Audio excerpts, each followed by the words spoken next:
Bismillahirrahmanirrahim. Alhamdulillahirabbil alamin. Wassalatu wassalamu ala sayyidina Muhammadin asyrafil mursalin wa ala alihi wa sahbihi ajma'in. Subhanaka la ilma lana illa ma 'allamtana innaka antal alimul hakim. Tub 'alaina innaka antat tawwabur rahim. Wa taqabbal minna innaka antas samiul alim. Qala rabbi shrah li sadri wa yassir li amri wahlul 'uqdatam min lisani yafqahu qawli. Nawaitu ta'alluma wa ta'lima li fadata wal istifada wa tamassuka ala kitabillah wa sunnati rasulih wa du'a ila al-huda wa dalala ala al-khair. Ibtigha amradatihi wa qurbihi wa tawabihi subhanahu wa ta'ala. Qala al-musannif rahimahullah ta'ala wa nafa'ana bihi wa bi'ulumihi wa amadana bi asrari fid darain amin. Kita lanjutkan kajian kitab Al-Arba'in An-Nawawiyah. Pada kesempatan kali ini kita sudah sampai kepada hadis yang ke-33. Hadis yang ke-33, An Ibni Abbas radhiyallahu taala anhuma. Dari Ibnu Abbas radhiyallahu taala anhuma, anna Rasulullah sallallahu alaihi wasallam qala, bahwasanya Rasulullah sallallahu alaihi wasallam bersabda, "Lau yu'tan nasu bida'wahum ladda'a rijalun amwala qaumin wa dima'ahum. Lakinil bayyinatu 'alal mudda'i wal yaminu 'ala man ankara." Jika seandainya manusia diberi wewenang untuk mengakui sesuatu, maka niscaya mereka akan mengakui harta sekelompok orang dan menumpahkan darah mereka. Akan tetapi saksi terhadap orang yang mengaku dan sumpah terhadap orang yang mengingkari. Hadisun hasan rawahul Baihaqi wa ghairuhu hakadha wa ba'duhu fi sahihaini. Kita membahas hadis yang ke-33. Ini tentang bagaimana cara memutuskan perkara dalam sebuah perkara kriminal dan sejenisnya. Ini ada aturan dari Rasulullah ketika menghadapi perkara seperti ini. Ketika ada dua orang berselisih, misalnya contoh, ini ada HP misalnya. Ada HP, kemudian ada si A sama si B. Si A bilang, "Ini HP saya." Mengaku, "Ini HP saya." Kemudian si B, "Bukan." Mengingkari gitu. Mudda'i, si A itu namanya mudda'i, orang yang mengaku-ngaku, "Ini HP saya." Sedangkan si B mengingkari, "Bukan, itu bukan HP kamu." Bagaimana untuk memutuskan sebagai orang yang memutuskan, semisal hakim atau misalnya kalau di pondok misalnya pengurus misalnya. Bagaimana? Di dalam syariat Islam sebagaimana diatur oleh Rasulullah, maka orang yang mengaku-ngaku itu harus mendatangkan saksi. Sedangkan yang mengingkari itu cukup bersumpah. Misalnya, "Ini benar, ini HP saya. Saya punya saksinya. Ini si fulan ini. Ini saya pernah beli sama dia. Ini kwitansinya, ini notanya. Ini benar-benar HP saya." Sedangkan ini yang mengingkari ini cukup bersumpah, "Demi Allah, ini bukan HP kamu tapi HP saya." Itu caranya seperti itu. Cukup mengingkari. Yang cukup bersumpah bagi orang yang mengingkari. Dan ini adalah hukum-hukum yang kita putuskan sewaktu di dunia. Jadi bagaimanapun orang yang punya saksi itu, maka dia yang dimenangkan. Kalau misalnya dua orang tadi itu, si A sama si B. Si A mengaku bahwa ini adalah HP-nya, tapi dia tidak punya saksi. Sedangkan si B yang mengingkari, dia bersumpah, "Demi Allah, itu bukan HP kamu." Maka yang dimenangkan adalah si B, karena dia sudah berani bersumpah. Tapi kalau si A ini mengakui dan dia ada saksi yang sangat kuat, maka yang dimenangkan adalah si A. Paham? Itu hukum-hukum di dalam peradilan. Ini hukum yang diterapkan pada umatnya Nabi Muhammad. Beda hukum-hukum yang diterapkan pada umat terdahulu. Mereka cara memutuskan peradilan itu beda. Semisal umatnya Nabiullah Ibrahim alaihissalam. Nabi Ibrahim itu ketika ada dua orang berselisih, saling gontok-gontokan, ngaku, ini mengingkari, maka caranya dengan api. Kalau dia memang benar, tangannya diletakkan di atas api, pasti tidak terbakar. Tapi kalau dia yang salah, maka terbakar. Itu enak kalau cara-cara seperti itu, sudah jelas itu mana yang benar mana yang tidak. Beda lagi zamannya Nabiullah Musa alaihissalam. Kalau masanya Nabi Musa ini, kalau ada dua orang berselisih seperti itu, beliau pakai media tongkat. Ini suruh pegang dua orang ini. Coba ini tongkat pegang. Kalau tongkatnya diam berarti kamu yang menang, kamu yang benar. Kemudian ini dipegang, tongkatnya kok goyang-goyang, berarti kamu yang salah. Itu masanya Nabiullah Musa alaihissalam. Beda lagi pada masanya Nabiullah Sulaiman alaihissalam. Terkenal apa Nabiullah Sulaiman? Kaya. Selain kaya, Kerajaan yang besar, bisa bicara dengan hewan. terus bisa mengendalikan angin, jin juga sama itu. Kalau Nabiullah Sulaiman alaihissalam itu kalau dia memutuskan perkara pakai angin. Misalnya, coba kamu sekarang ini, kamu benar atau salah. Kalau anginnya itu diam, tenang, berarti ini benar. Kalau anginnya ini anginnya itu kencang, maka dia salah. Itu umat-umat terdahulu. Ada juga masanya Raja Dzulqarnain. Itu dia pakai media air untuk menghukumi orang itu. Jadi ada air itu kemudian disuruh duduk di atas air. Kalau dia duduk di atas air tiba-tiba airnya menjadi beku, maka itu dia orang yang benar. Tapi kalau dia duduk di atas air, airnya tetap seperti itu, tidak jadi beku, berarti dia salah. Itu umat-umat terdahulu. Ada masanya Nabiullah Daud alaihissalam. Apa keistimewaan Nabi Daud? Punya suara yang merdu, bisa menggunakan besi. Ya, punya suara yang merdu. Makanya orang itu kalau pengen punya suara yang merdu itu sering kirim Fatihah kepada Nabiullah Daud alaihissalam. Suaranya sangat merdu itu. Sampai ketika beliau Nabiullah Daud ini membaca kitab apa? Kitabnya Nabiullah Daud, kitab apa? Zabur. Itu yang burungnya asal terbang itu diam. Air yang asalnya mengalir itu diam. Untuk mendengarkan kemerduan suaranya Nabiullah Daud itu. Kalau Nabiullah Daud ini cara menghukumi orang-orang yang sedang berselisih itu dia pakai rantai. Jadi ada semacam rantai yang menggantung dari atas itu, dari langit itu. Kemudian disuruh untuk ngambil. Kalau dia orangnya orang yang benar, pasti rantai itu semakin mendekat sehingga dia bisa menyentuh rantai itu. Tapi kalau dia orangnya orang yang salah, maka rantai ini tidak bisa disentuh walaupun setinggi apapun orangnya. Itu sudah dihapus semuanya. Pada masanya Nabiullah Muhammad alaihissalam, maka ini pakai teori ini. Kalau ada dua orang yang saling gontok-gontokan berselisih, ini HP saya, ini bukan HP kamu. Maka caranya untuk menyelesaikan bagaimana? Yang mengaku itu dia harus mempunyai saksi. Kalau dia tidak punya saksi, maka dia kalah. Sedangkan yang mengingkari, dia tidak butuh untuk saksi, dia cukup untuk bersumpah. Kalau dia ini tidak bersumpah dan ini sudah bersaksi, makanya yang menang adalah si A. Kalau si A tidak punya saksi, sedangkan si B ini berani bersumpah dengan atas nama Allah, maka yang menang adalah si B. Itu caranya. Ini adalah hukum di dunia. Tapi bisa jadi ketika di hadapan Allah sudah terbongkar semuanya. Kan bisa jadi orang itu kan menyewa saksi palsu. Ya memang dia di dunia menang di hadapan hakim, tapi di pengadilan Allah belum tentu dia menang, karena dia sudah menipu orang. Karenanya orang yang bersaksi palsu itu dia termasuk orang yang melakukan dosa besar.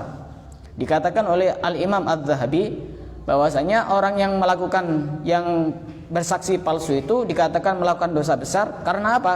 Karena yang kalah bisa menang, yang mestinya menang bisa kalah. Contoh kalau di sekitar kita yang sering terjadi urusan pemilihan presiden, pemilihan gubernur, pemilihan pak camat, kemudian kepala desa. Kemudian di situ ada saksi. Misalnya ini sah padahal tidak sah. Ini kan saksi palsu. Itu nanti mestinya yang asalnya kalah bisa jadi menang. Itu adalah kemenangan di dunia. Memang bisa menang, tapi nanti di akhirat tidak bisa. Semuanya tidak bisa mengelak. Dan Imam Adz-Dzahabi juga menjelaskan bahwasanya orang yang bersaksi palsu itu melakukan beberapa kesalahan. Orang bersaksi palsu itu melakukan beberapa kesalahan. Salah satunya yang pertama otomatis berbohong. Dan berbohong ini salah satu tandanya orang munafik. Yang kedua, orang yang bersaksi palsu ini mendolimi orang yang dimenangkan. Kok bisa mendolimi orang yang dimenangkan? Karena nanti ketika dia bersaksi palsu, otomatis orang yang didukung ini mendapatkan harta. Dan hartanya adalah harta haram otomatis, karena dengan cara yang salah. Ini berarti sama dengan mendolimi, berbuat dolim kepada orang yang didukung, orang yang dimenangkan. Yang ketiga, mendolimi orang yang dikalahkan. Sudah mesti itu. Kok bisa mendolimi orang yang dikalahkan? Ya mestinya kan dia tidak kalah, tapi menang. Maka itu termasuk dikatakan mendolimi orang yang dikalahkan.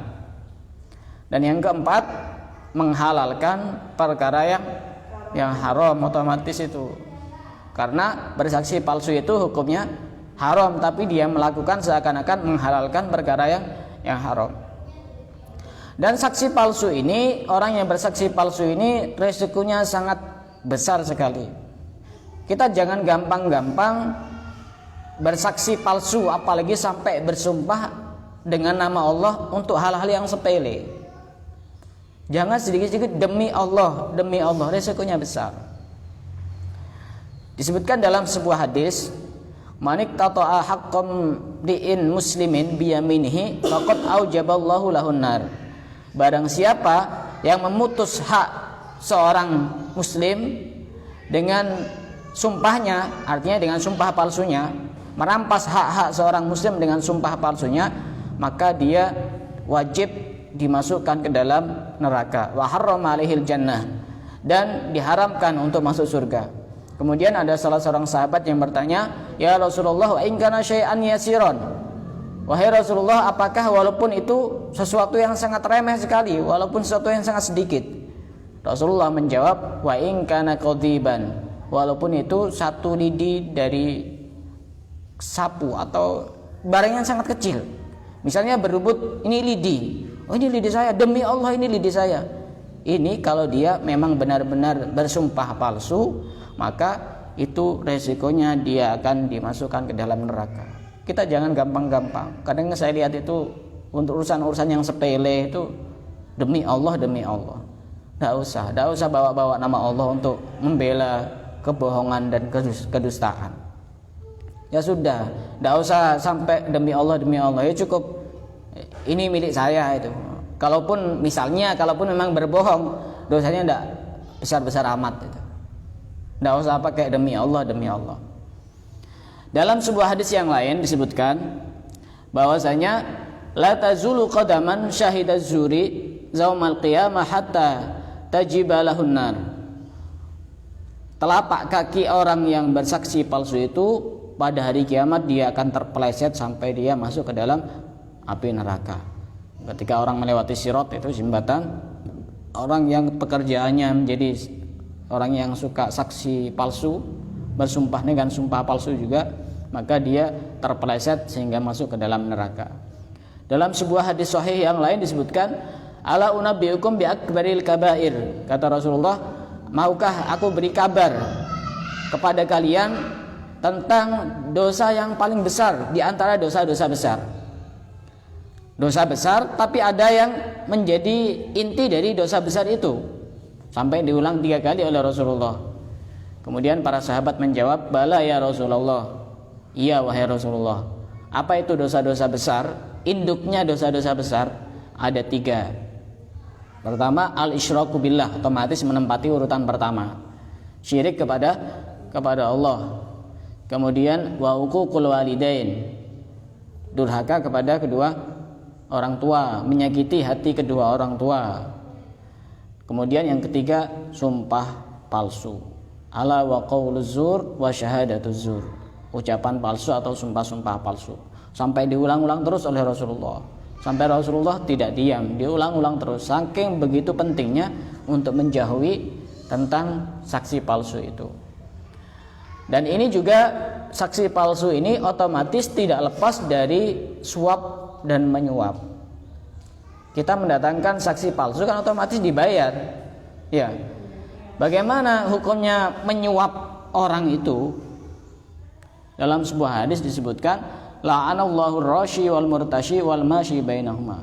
Allah melaknat orang yang menyuap dan orang yang disuap dan orang yang mendukung berjalannya keduanya. Ini termasuk dilaknat oleh Allah, menyuap orang itu. Apalagi untuk memenangkan sesuatu yang tidak benar. Kadang-kadang orang sekarang itu mau masuk ke kedokteran itu yang bayarnya sedikit tidak masuk seleksi kuliah kedokteran. Yang bayarnya banyak masuk. Saya punya teman dokter soalnya tahu. Ada yang bayarnya 100 juta dan dia tesnya tidak memenuhi syarat, masuk. Ada yang kemampuannya dia sangat pintar tapi karena uangnya ini sedikit, ya tidak masuk. Itu namanya suap dan menyuap itu. Orang yang menyuap itu dosa, yang disuap apalagi juga dosa, yang membantu lancarnya suap penyuap itu juga sama-sama mendapatkan dosa. Bagaimana kalau misalnya menyuap seperti itu, boleh apa tidak boleh? Misalnya kayak tadi itu, untuk bisa masuk ke kedokteran atau kepolisian misalnya. Ya bisa jadi boleh dalam satu kondisi. Contoh misalnya, yang lain, peserta-peserta yang lainnya tidak punya kemampuan sama sekali untuk di bidangnya misalnya. Sedangkan si fulan ini mampu. Nanti kalau tidak pakai, ya istilahnya kalau suap agak kasar ya, kalau tidak pakai uang pelicin ya, maka nanti akan diambil alih sama orang-orang yang tidak profesional. Sehingga kedokteran ini merasa akan dicederai dengan orang-orang seperti itu. Maka dalam kondisi seperti itu ya tidak apa-apa, daripada nanti diambil alih sama orang yang tidak bertanggung jawab. Apalagi nanti sampai target sekian juta sekali periksa misalnya. Ini kan jadi bermasalah nanti. Ini terkait dengan bagaimana cara menghukumi seseorang. Kita harus benar-benar adil. Dulu di Hadramaut itu pernah ada hakim. Hakim itu semacam pengadilan gitu, semacam kepolisian gitu. Hakim ini selama beberapa tahun nganggur, tidak ada pekerjaan karena tidak ada kriminal-kriminal yang harus diurusi. Sehingga hakim ini datang kepada gubernur di Hadramaut itu, saya mau mengundurkan diri. Loh, kenapa kok mengundurkan diri? Ya karena saya beberapa tahun ini nganggur, tidak ada pekerjaan. Saya khawatir makan gaji buta, gaji haram, karena tidak ada pekerjaan. Ya memang tidak ada yang mau diselesaikan, memang tidak ada kriminal.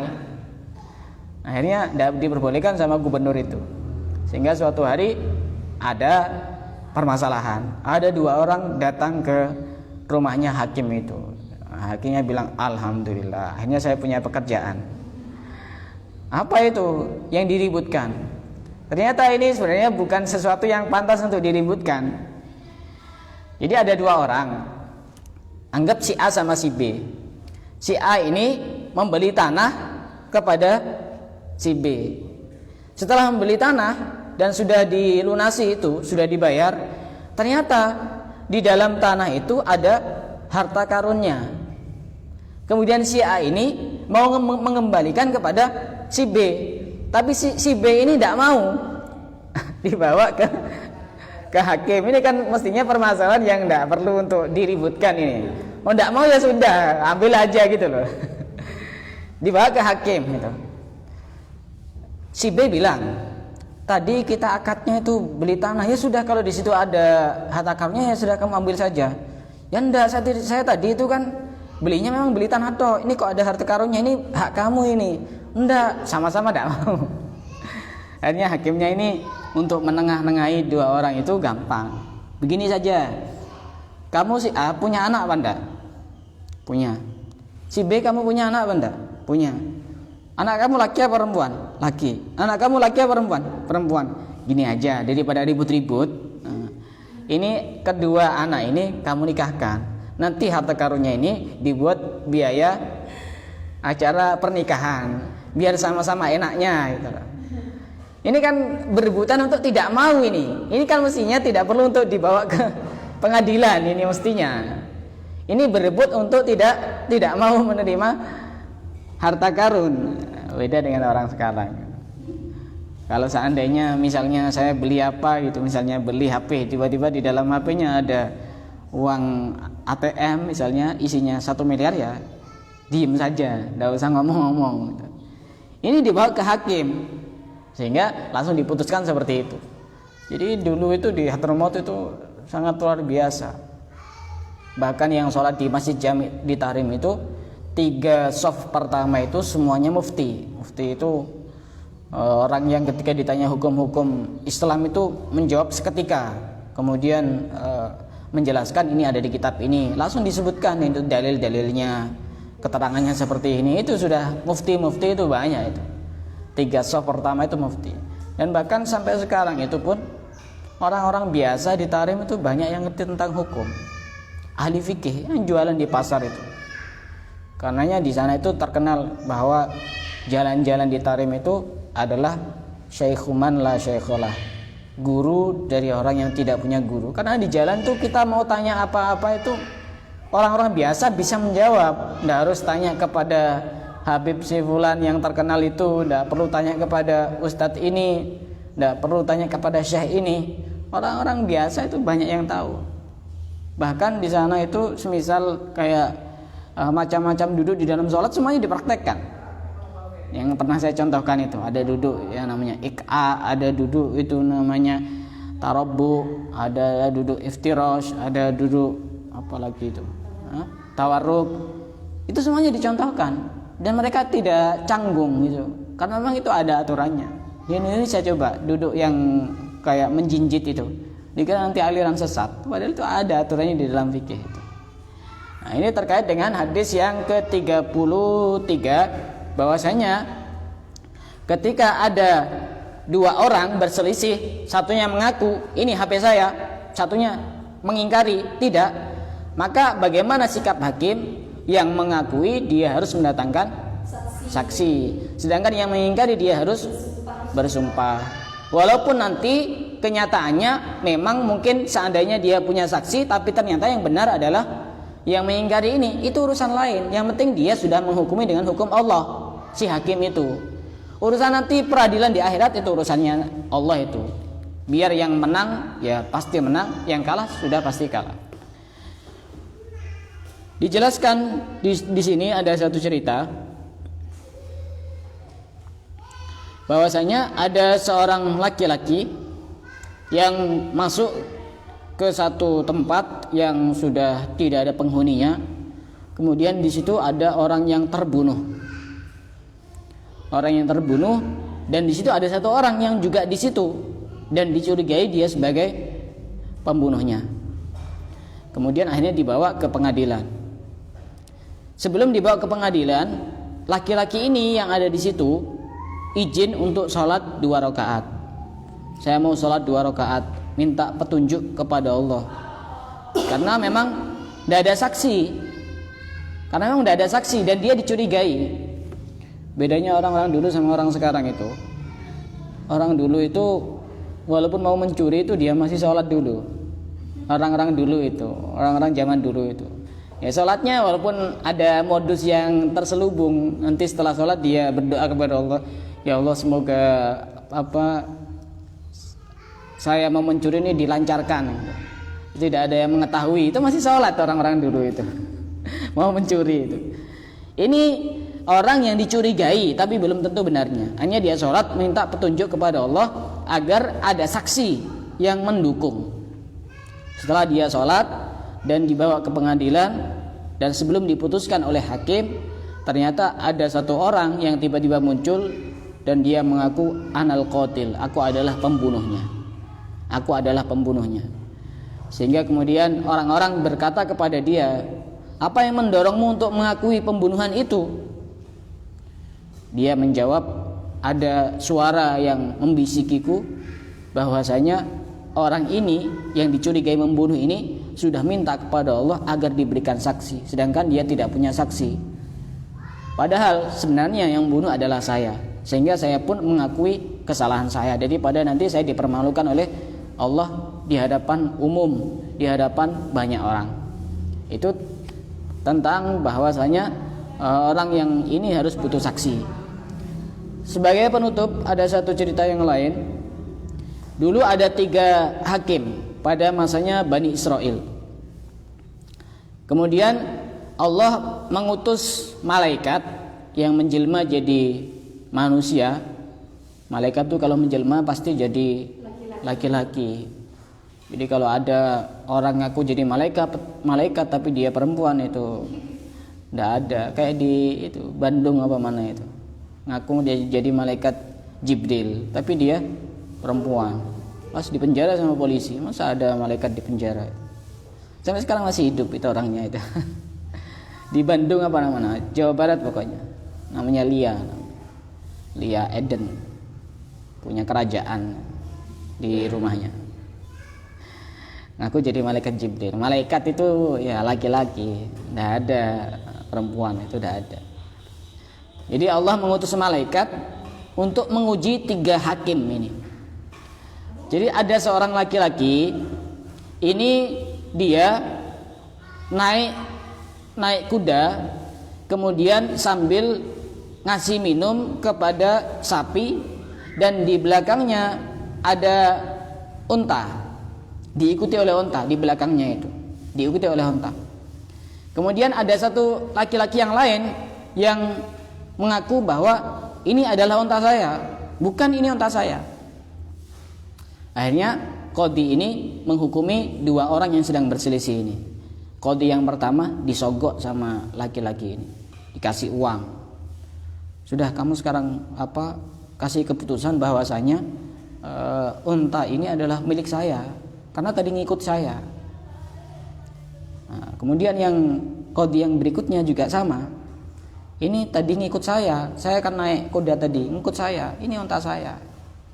Jadi disogok lagi. Tapi qadhi yang ketiga ini, hakim yang ketiga ini, dia tidak mau disogok. Kenapa kok tidak mau disogok? Ya karena itu hukumnya haram. Akhirnya qadhi yang ketiga ini bilang, ini bukan milik kamu ini. Apa namanya? Unta ini bukan milik kamu. Aku tidak bisa menghukumi kepada kamu karena aku sedang haid, kata hakimnya. Kok bisa, masa laki-laki bisa haid? Kata yang laki-laki ini. Qadhinya menjawab, hakimnya menjawab, ya masa ada kuda itu bisa melahirkan apa? Unta. Ya kan tidak ada, mustahil. Walaupun ngikuti itu ya belum tentu itu menjadi miliknya kamu itu. Akhirnya sudah dihukumi, diberikan kepada orang yang berhak, yang mempunyai saksi. Itu tentang bahwasanya kalau ada permasalahan apapun, tidak harus ke polisi atau ke apa. Misalnya sama-sama ngaku di pondok itu, ini milik saya, bukan. Maka tugasnya pengurus ini yang ngaku ini suruh mendatangkan saksi. Walaupun nanti saksinya palsu, kemudian menang, itu urusannya dia. Yang penting yang ini, hakimnya ini sudah melakukan tugas dengan baik. Kemudian yang mengingkari, dia suruh bersumpah, demi Allah ini bukan milik kamu, seperti itu. Ini terkait dengan untuk membuat, menghukumi sebuah kriminal. Dari sini ada yang mau tanya? Silakan.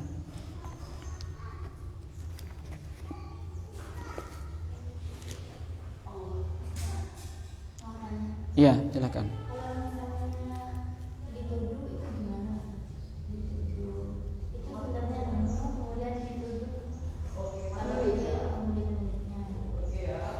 dituduh. Ya itu tadi, yang menuduh ini juga harus bisa mendatangkan saksi. Yang dituduh ini, yang menuduh ini harus bisa mendatangkan saksi. Kan tidak mungkin asal menuduh. Harus bisa mendatangkan saksi. Kemudian yang dituduh ini mengingkari, saya bukan pelakunya. Gitu. Demi Allah saya bukan pelakunya. Urusan nanti dia misalnya yang dituduh ini bersumpah dengan sumpah palsu, kemudian akhirnya menang demi Allah dan ini tidak punya saksi, padahal memang ini yang benar. Lagi-lagi ini hukum di dunia. Yang dimenangkan harus yang ada saksi itu, yang saksinya kuat. Urusan saksinya saksi palsu, itu nanti urusan dengan Allah nanti di pengadilan di akhirat itu. Ya harus ada saksinya. Kalau tidak ada saksinya tidak bisa asal tuduh menuduh. Harus ada penguat atau bukti. Kalau dalam istilah kepolisian mungkin bukti bukti otentik gitu, bukti yang sangat kuat untuk mendukung bahwa dia memang benar sebagai pelakunya. Tidak bisa. Ada yang lain yang mau tanya?